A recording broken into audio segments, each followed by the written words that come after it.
আমার মান মানবে না, তোকে ভাবতে হবে না, তুই আমার সাথে চল, আমি তোকে নিয়ে তোর বাড়িতে আসি। আমি আপনার সাথে যেতে পারি, আমার সাথে যেতে পারো, কিন্তু এটি শর্ত আছে।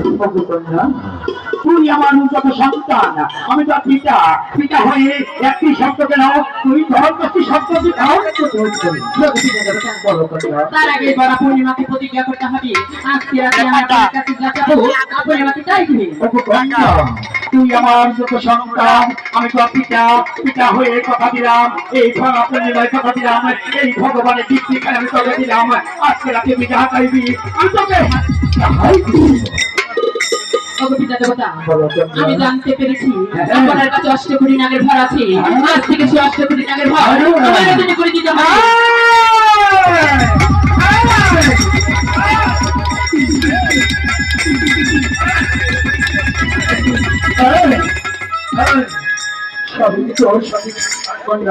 না না, কষ্ট করে কামড়াবে তোর ভগবানকে দিতে পারি না, ও কন্যা ভুলে যা, তুমি যে ছোট মানুষ, তুমি কিছুতেই সহ্য করতে পারবে না। না এই পৃথিবীতে তুমি যাহা চাইবে আমি তোমাকে একটা হাই দেবো। আপনি হচ্ছেন যাবে মহাদেব শিব ঠাকুর, আপনি যদি সে 8 কোটি নাগের বয়স হইতে পারেন, আমি তো আপনার অনুরোধ মনটা আমি কেন পারবো না। তুমি যে ছোট মানুষ, তাই তুমি সহ্য করতে পারবে।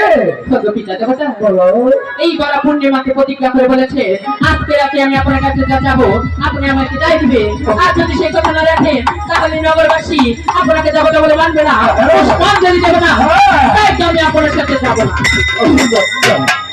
তুমি অভিমান করো না, তুমি যে আমার উন্নতের সন্তান, তুমি যে আমার উন্নত সন্তান, আমি তো পিতা, পিতা হয়ে কথা দিয়েছি, না কথা দেই করতে পারবো না। আমি তোমাকে এই অর্থকরী কালভাগের ঘর আমি তোমাকে দিতে পারি, আমার 3 সপ্তাহ আমি করতে পারো, তাহলে আমি তোমাকে এই অর্থকরী কালভাগের ঘর আমি তোমাকে দিব।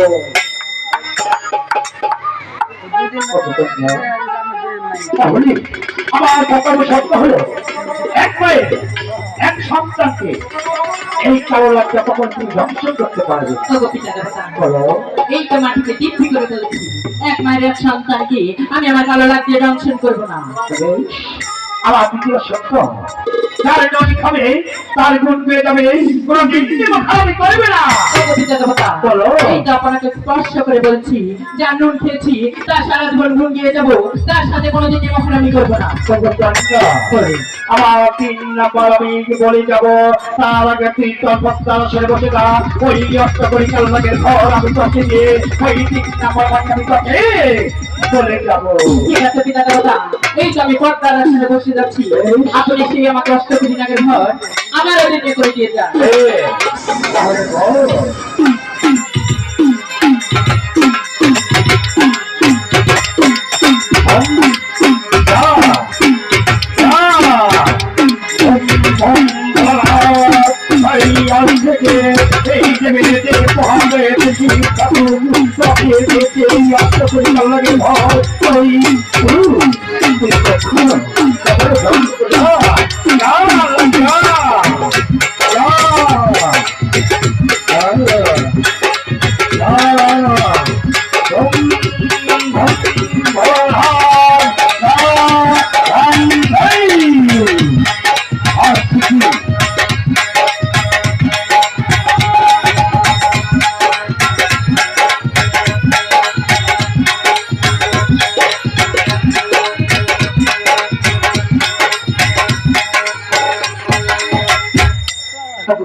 আমি তোকে দিয়েছি, আর আমার 3 নম্বর বাড়িতে কান খুলে শুনে রাখো, চাম্পাইপুরে আছে 4 সদাগর, সে আমার পরম ভক্ত, সে প্রতি বছর একটি করে পুষ্প দেয়, তাই তুমি যাবে সেই চাম্পাইপুরে 4 সদাগরের কাছে, একটি পুষ্প বলে এই দেশের হিন্দু পত্র ঠিকাদার কাছে কিনা তোমাকে জীবিত বলে স্বীকার করবে, আর একটি করে পাই একটি করে পাই বুঝে দেবে।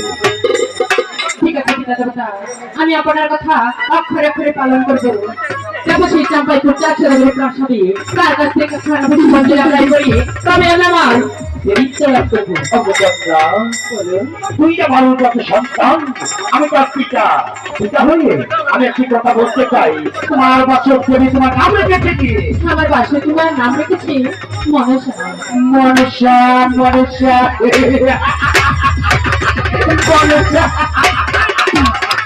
অবচন্দ্রা, তুই যে মানুষ যত সন্তান, আমি তার পিতা।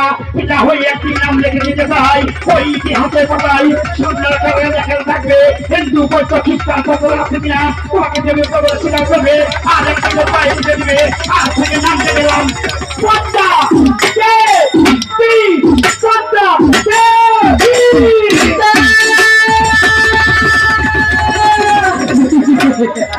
পিতা দেবতা, আপনি হয়তো জানেন না এই অষ্টপ্রহরী নাগের ঘর কেন নিয়েছি। কেননা এই রাখাল রাত্রে এসে যখন এই প্রবেশ করেছি, ওই রাখালগণ দিয়েছে নিন্দা, করেছে তিরস্কার, আপনাকে দেবতা বলে মানবে। তাই তো এই অষ্টপ্রহরী নাগের ঘর সত্য না মিথ্যে তা আমাদের ট্রাই করতে হবে। তাই তো চলে যাবো সেই রাখাল রাজ্যে, ওই রাখালদেরকে উচিত শিক্ষা দেবো। তবে আমার নাম শিবের কন্যা পদ্মা দেবী। দাঁড়াও রাখাল!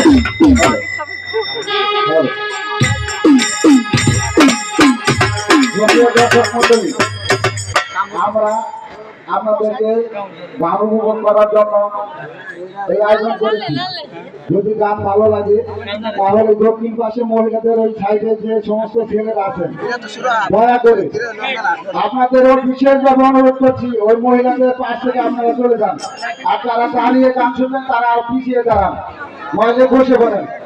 যারা দাঁড়িয়ে গান শুনবেন তারা পিছনে দাঁড়ান, অন্যদেরকে বসার সুযোগ করে দেন, অন্যদেরকে বসার সুযোগ করে দেন।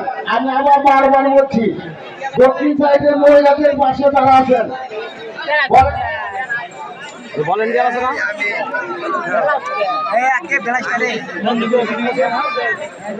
আপনারা যারা পিছিয়ে আছে, পিছিয়ে দাঁড়িয়ে দেখতেছেন, একটু পিছিয়ে যারা বলছেন তাদেরকে বসার সুযোগ করে দেন।